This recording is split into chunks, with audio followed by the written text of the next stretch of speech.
यही नदी है जिसमें मैं डूबने से बच गई हूँ, डूब के निकल गई हूँ।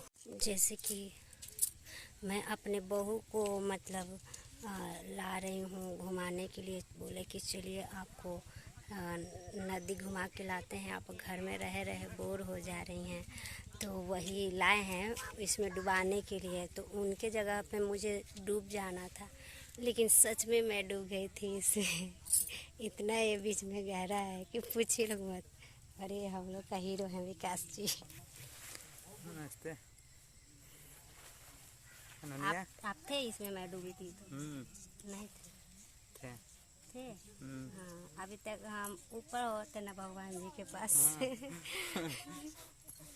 हाँ अभी इतना सारा आप लोग वीडियो देख रहे हैं, नहीं देखते अभी तक मेरा, क्योंकि इसी नदी में मैं डूबने से बच गई थी। डूब के निकल गई हूँ। बहुत गहरा है ये नदी बीच में। तो चलिए अब हम चलते हैं वहाँ, देख लीजिए लो आप लोग। रंगा जी हाँ